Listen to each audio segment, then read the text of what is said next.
सास की बीमारी। शादी के ठीक बाद नेहा की सास की तबीयत बहुत खराब हो गई। बताइए क्या हुआ है आपको? बेटे की शादी थी तो थकान हो गई। मौसम बदल रहा है तो जुकाम और बुखार हो गया। ऊपर से बहू के घर का खाना पता नहीं कैसा था कि पेट भी खराब हो गया। खाना तो बहुत बढ़िया था डॉक्टर साहब, सारे रिश्तेदार तारीफ कर रहे थे। रोहित की माँ इतनी कमज़ोर है कि जरा से में बीमार पड़ जाती है। डॉक्टर साहब आप सारी जांच करके देखिए, मुझे ऐसी क्या बीमारी है कि मेरी तबीयत ठीक ही नहीं रहती। फिलहाल तो ज़्यादा कुछ नहीं है, पहले आपके ज़ुकाम बुखार और पेट का इलाज कर लेते हैं, फिर बाकी के टेस्ट करवा लेंगे। अभी आप ये दवाइयाँ ले आइए। पिताजी मैं डॉक्टर साहब को छोड़कर और दवाइयाँ लेकर आता हूँ। माँ जी तो बीमार थी, इसलिए नेहा ने किचन संभाल लिया। माँ जी अब आपकी तबीयत कैसी है? पहले से ठीक है। आप बैठिए, मैं खाना लगाती हूँ। तेरे बाबूजी और रोहित ने खाना खा लिया? रोहित तो टिफिन लेकर ऑफिस गए हैं माँ, और बाबूजी ने खाना खा लिया है। आप शुरू कीजिए। यह क्या, खाने में इतना तेल इतने मसाले? अरे अभी अभी तो तबीयत ठीक हुई है मेरी, तुम क्या मुझे वापस बीमार करना चाहती हो? नहीं माँ जी, ऐसा नहीं है। क्या हुआ? देखो ये बहू ने कैसा खाना बनाया है। खाना तो बहुत ही स्वादिष्ट था। अरे मैं ये खाना खाऊंगी तो बीमार हो जाऊंगी ना। ओह हाँ, बहू को अभी पता नहीं ना तुम्हारे बारे में, रोहित समझा देगा उसे। देख बहू, अच्छे से समझ लेना कि इस घर में कैसा खाना बनता है। हाँ माँ जी, मैं समझ लूँगी, लेकिन अभी आप कुछ तो खा लो। ये खाना खा लूंगी तो कल का खाना खाने के लिए बचूंगी भी नहीं। सास की बातें सुनकर नेहा उदास हो गई। उसने रोहित के घर आती ही उससे माँ जी के खाने के बारे में पूछा। आज माँ जी ने मुझे खाने के लिए बहुत बुरा भला कहा। माँ को मसालेदार और तेल घी वाला खाना सूट नहीं करता, वो बीमार पड़ जाती हैं। ऐसी क्या बीमारी है माँ जी को? पता नहीं, आज तक कई डॉक्टरों को दिखाया, कितने टेस्ट करवाए, लेकिन कोई बीमारी पकड़ में ही नहीं आई।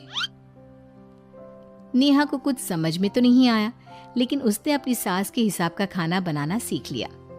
माँ जी आज तो खाना ठीक है ना? खाना तो ठीक है, लेकिन ये मुआ रेडियो क्यों चल रहा है इतनी तेज आवाज में? वो माँ जी मैं अकेले काम करते करते बोर हो रही थी ना, तो टाइम पास करने के लिए चला दिया। तेरा इस टाइम पास के चक्कर में मेरा सर दर्द से फटने लगा है। तेज आवाज से मुझे माइग्रेन हो जाता है। सॉरी माँ जी, मुझे पता नहीं था। तुम्हें जब तक सब पता चलेगा तब तक मैं तो भगवान के पास ही पहुंच जाऊंगी। नहीं नहीं, ऐसा मत कहिए ना माँ जी। अब मैं कहीं भूख से ही ना मर जाऊं। खाना मेरे कमरे में रख दो।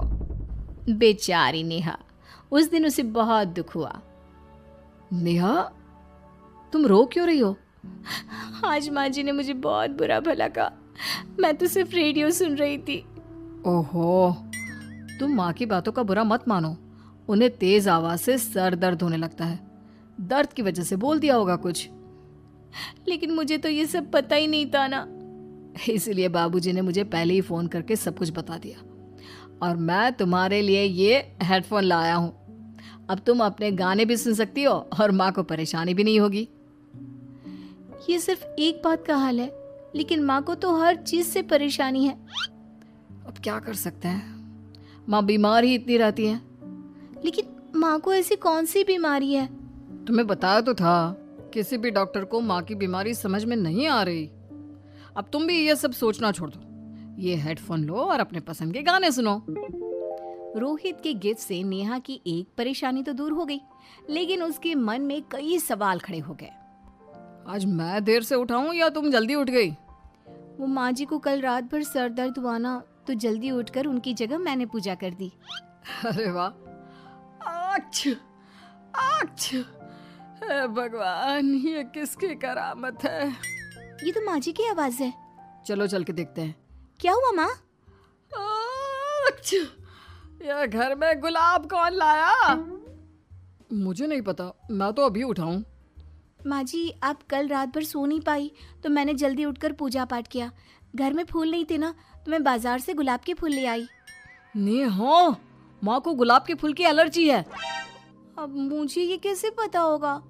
अच्छा, तुझे कुछ पता नहीं तो तू वही काम क्यों करती है जिससे मेरी तबीयत खराब हो जाए? रोहित के बाबूजी, ये बहू मेरी जान लेना चाहती है। माँ जी, मुझे ऐसा करके क्या मिलेगा? वो तो तुझे ही पता, लेकिन कुछ तो है। रोहित की माँ, बस करो। बेचारी बहू को कुछ पता ही नहीं है, बस इसलिए उससे गलती हो जाती है। जाओ तुम कमरे में। बहू, तुम रोहित की माँ का बुरा मत मानो। वो अपनी बीमारियों से इतनी परेशान है कि उल्टा सीधा बोल देती है।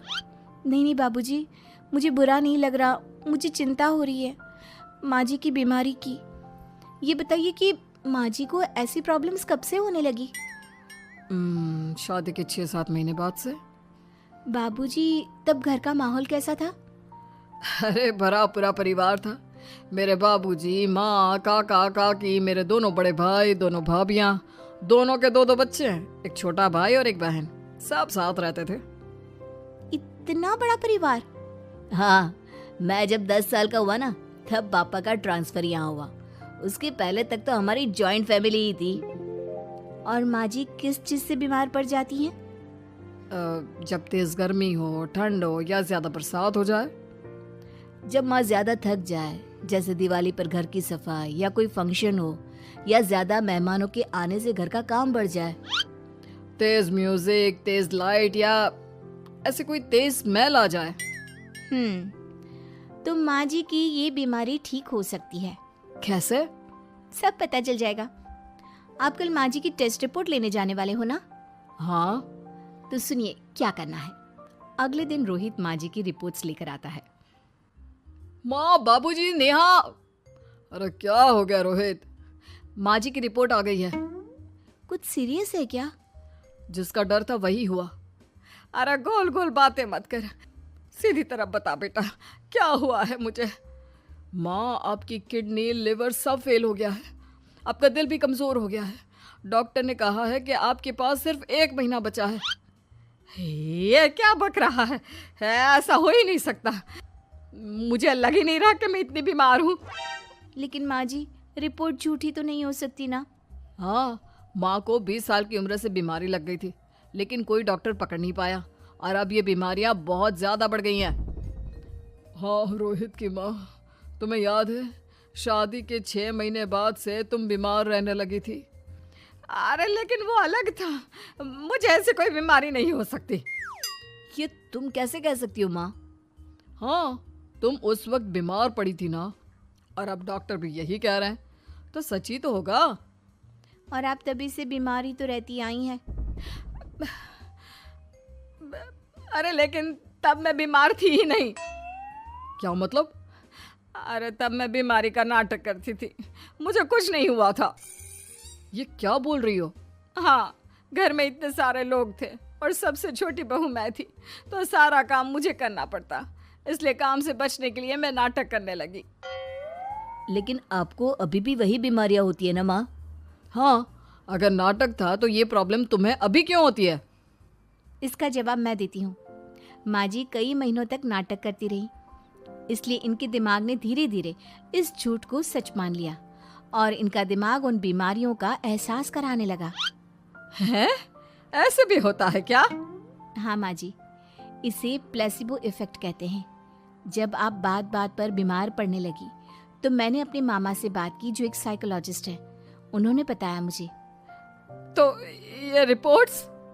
मैंने झूठी रिपोर्ट बनवाई थी नेहा के कहने पर, ताकि आप सच बताएं। यानी मुझे कुछ नहीं हुआ? नहीं माँ जी, और आपकी इस प्रॉब्लम का भी सोल्यूशन है। हम किसी अच्छे साइकोलॉजिस्ट को दिखाएंगे और आप जल्द ही ठीक हो जाएंगी। वाह बहू, मैंने तुझे इतना भला बुरा कहा और तूने मेरी जिंदगी भर की तकलीफें दूर कर दी। थैंक यू और सॉरी बहू।